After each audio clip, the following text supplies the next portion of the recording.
श्रीमद् देवी भागवत प्रथम स्कंध अथ द्वितीयो अध्याय। सूत जी द्वारा श्रीमद् देवी भागवत के स्कंध, अध्याय तथा लोक संख्या का निरूपण और उसमें प्रतिपादित विषयों का वर्णन। सूत जी बोले, हे मुनिजनों, मैं धन्य और महान भाग्यशाली हूँ जो कि आप महात्माओं ने वेद विश्रुत तथा अत्यंत पूर्ण प्रद श्रीमद् देवी भागवत महापुराण के संबंध में प्रश्न करके मुझे पवित्र बना दिया। इसलिए मैं सभी वेदों के तात्पर्य से युक्त सभी शास्त्रों और आगमों के रहस्य रूप सर्वोत्तम श्रीमद् देवी भागवत पुराण को आप लोगों से कहता हूँ। हे द्विजगण,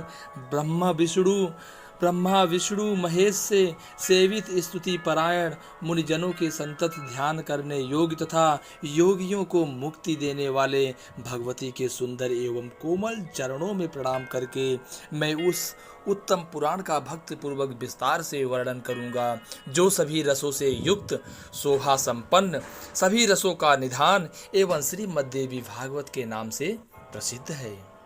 वैदिक मार्गानुसार जिसे विद्या कहते हैं, जो सर्वदा आदि शक्ति कही जाती है, जिन्हें योगी लोग पराशक्ति भी कहते हैं, जो सर्वज्ञ भय बंधन काटने में निपुण है तथा जो सबके हृदय देश में विराजती रहती हैं, और दुरात्मा प्राणी जिन्हें नहीं जान सकते, मुनियों के ध्यान करने पर जो शीघ्र प्रत्यक्ष दर्शन देती हैं, वे भगवती सर्वदा सिद्धिदायिनी बनी रहे।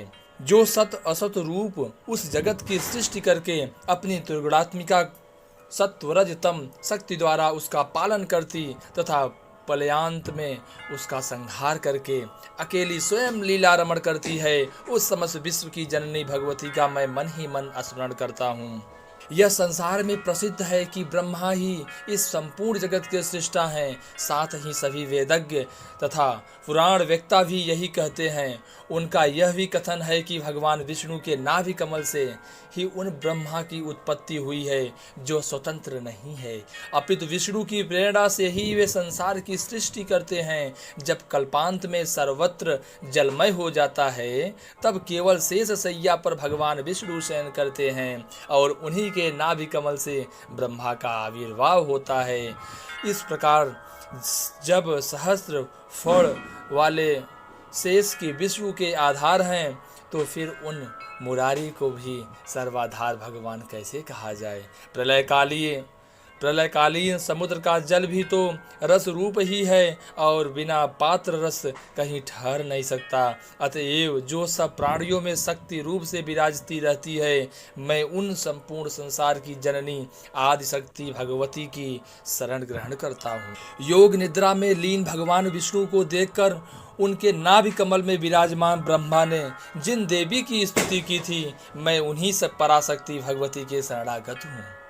हे मुनिजनों, उन्हीं निर्गुण तथा सगुण रूप वाली तथा मुक्तिदायिनी योग माया का ध्यान करके मैं यहाँ संपूर्ण देवी भागवत पुराण कह रहा हूँ। आप लोग सुनिए। यह श्रीमद् देवी भागवत नामक पुराण अत्यंत पवित्र एवं उत्तम है। इसमें 18,000 सुंदर श्लोक हैं।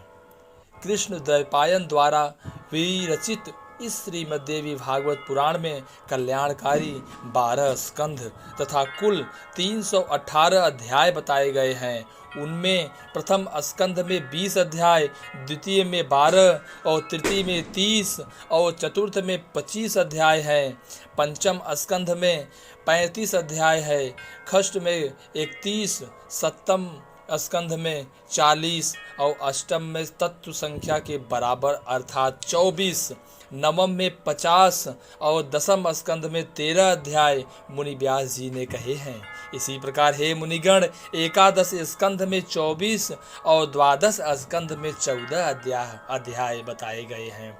जिस प्रकार महात्मा व्यास जी ने इस महापुराण में अध्यायों की संख्या बताई है, इसमें श्लोकों की संख्या 18,000 कही गई है।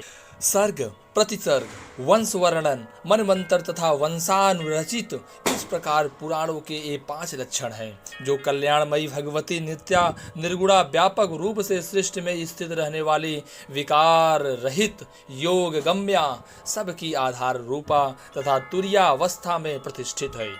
उन्हीं की सात्विकी, राजसी और तामसी शक्तियाँ महासरस्वती, महालक्ष्मी, महाकाली नामक देवियों के रूप में प्रकट होती है। उन्हीं तीनों शक्तियों का सृष्टि के लिए शरीर धारण करना ही शास्त्र के विद्वानों के द्वारा सर्ग कहा गया है। तदंतर जगत के सृजन, पालन तथा संहार के लिए ब्रह्मा, विष्णु और महेश की उत्पत्ति कही गई है और उसे ही प्रतिसर्ग बताया गया है। चंद्रवंशी, सूर्यवंशी राजाओं के वंश वर्णन तथा हिरण्यकशिपु आदि दैत्यों के वंश कथन को वंश कहा गया है। इसी प्रकार स्वयंभू आदि 14 मनुओं का वर्णन एवं उनके समय विभाग मनवंतर कहलाते हैं। उन मनुओं के वंश का क्रमशः वर्णन करना ही वंशानुरचित कहा गया है। वे मुनिवरों इस प्रकार सभी पुराण उपयुक्त 5 लक्षणों से युक्त होते हैं। 1.25 लाख श्लोकों का महाभारत नामक ग्रंथ भी व्यास जी ने ही रचा है। यह इतिहास कहलाता है जो वेद सम्मत होने के कारण 5वां वेद कहा गया है। सौनक जी बोले, हे सूत जी, वे पुराण कौन कौन से हैं और कितने हैं? हम लोगों को सुनने की उत्कट इच्छा है और आप सर्वज्ञ हैं, अतः विस्तार से बताइए।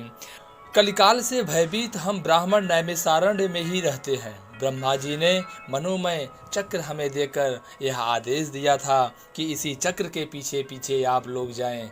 जहां इस चक्र की नैमी शीर्ण हो जाए वह देश परम पवित्र कहा गया है। वहाँ कभी कलयुग का प्रवेश नहीं होगा। आप लोग वहाँ तब तक रहें जब तक सतयुग न आ जाए। उनका वह वचन सुनकर तथा उनकी बातों को हृदय में रखकर हम लोग सब देशों के दर्शनार्थ उस मनोमय चक्र के पीछे पीछे तत्काल चल दिए। चलते चलते इसी स्थान पर पहुंचकर उस चक्र की नैमी हम लोगों के लिए देखते देखते शीर्ण हो गई। तभी से यह स्थान परम पवित्र नैमिष क्षेत्र के नाम से प्रसिद्ध हुआ। यहाँ कभी कालिका प्रवेश नहीं होता, यहाँ कभी कलिका प्रवेश नहीं होता। इसलिए मैंने अनेक ऋषि मुनियों, सिद्ध गणों एवं कलि से भयभीत महात्माओं के साथ यहाँ अपना निवास बना लिया। हम लोगों ने यहाँ पर चरु पुरों दास आदि द्वारा अनेक पशुवध विहीन यज्ञ किए हैं। जब तक सतयुग न आ जाए तब तक हम लोगों का यहीं रहने का दृढ़ निश्चय है। हे सूत जी, आप निश्चित रूप से हम लोगों के सौभाग्य से ही यहाँ आ पहुँचे हैं, इसलिए आप इस ब्रह्म सम्मित पावन पुराण की कथा कहिए। हे सूत जी, हम लोगों को सुनने की उत्कट इच्छा है और आप जैसे बुद्धिमान वक्ता भी प्राप्त हैं। हम लोग भी अपना सभी कार्य त्याग कर चित्त एकाग्र करके यहाँ स्थित हैं।